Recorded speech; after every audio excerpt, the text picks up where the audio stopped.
Exodus chapter 22, verse 16. So I'll continue a little bit of recording with a bridge.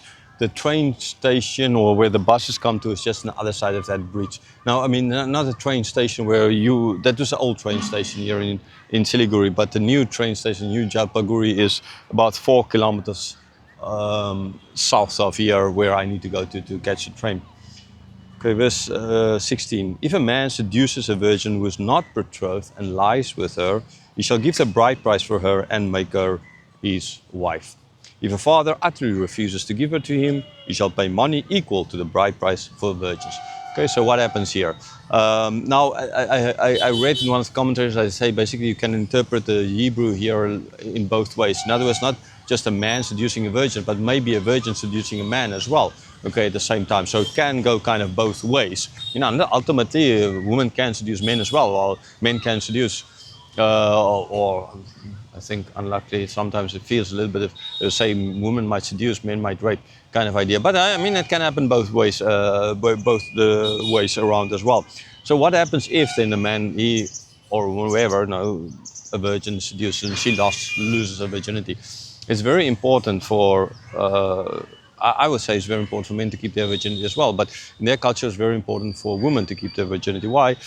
Because if she's pregnant with someone and the child is born, then that child, the eldest, will get the property. So the property actually kind of leaves the family. So it needs to stay in the family. It's very important to stay in the tribe. So you want to make sure that the child being born is not out of wedlock, that actually you're kind of then giving this land away to someone else. Right? That is one of the main reasons ultimately why was so important for them to keep their virginity. Not it is for sure. It's religious in the sense as well. I mean, from God's point of view, because God made it.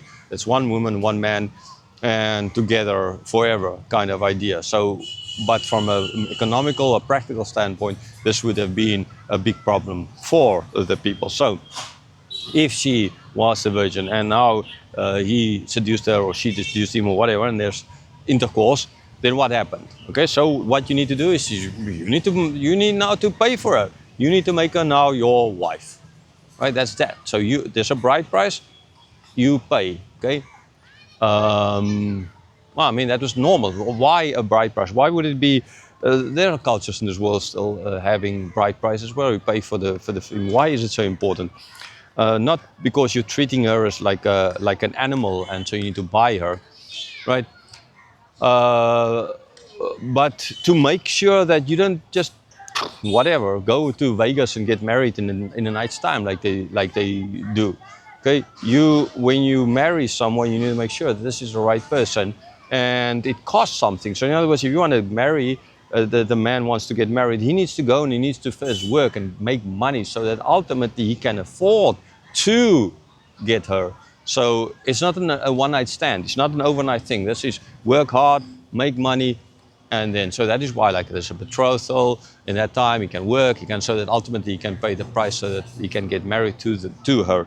And that is why it is ultimately so important to make sure that ultimately when they get married, it is not because they were in a drunken stupor or anything like that, but it's for the right reasons. And this guy can ultimately take care of her. But what happens then if the father says no, right? And oh, there might be different reasons. If he raped her or something like that, no, the father most likely is going to say, well, he might. I mean, he might not, because they look a little bit differently at this whole situation. It's not right. Rape is not right. Okay, so he refuses what he needs to pay the bride price, as if he got her. He doesn't get her, but he needs to pay as. Why? Because she's not a virgin anymore. She's not worth it anymore like that. Okay, in other words, it's going to be very difficult for her to find a husband, anyone to take care of her, right? Very difficult. So that is ultimately the reason. What the motivation might be for the father to say no, we don't know. Okay. Again, this guy can be a wife beater. Lots of things where he can have some other interpretation. The father doesn't want to give his daughter away. Maybe he just doesn't want to give his daughter away. And so, yes, need to pay. That's that.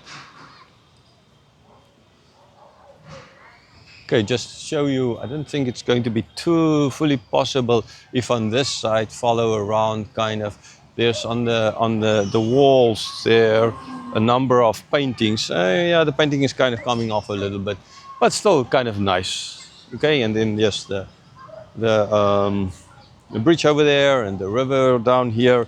And I think from now, if I can kind of move over there where the goats are now at the moment.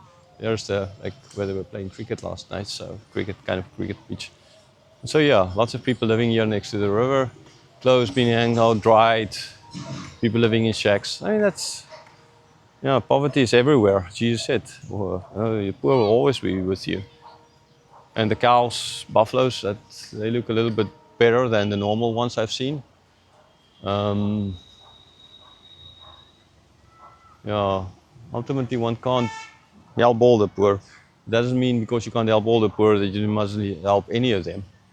In my personal opinion, always the best way to help people is by giving in the truth, right? The word of God. So that is always my opinion. I can't dethrone a political leader, and that's not my job. What I can do is I can tell people the truth and preach the word of God like I'm doing now. And yes, where possible, where possible, help people as well. We need to help. We must take care of others. That's what God said. Take care of those. In these laws, it came out as well. With this whole social structures, the church, we need to be a social society and not an individualistic society. Yes, personal relationship with God, but in the society. And so it is important for church that.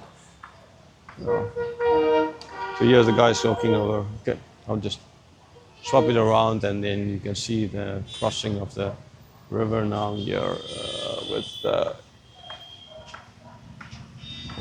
buffaloes. Though, yeah, it looks like water buffaloes. It's not fully buffaloes, not like a Thai. It's cows, but cows. Okay, they're going to wash them now.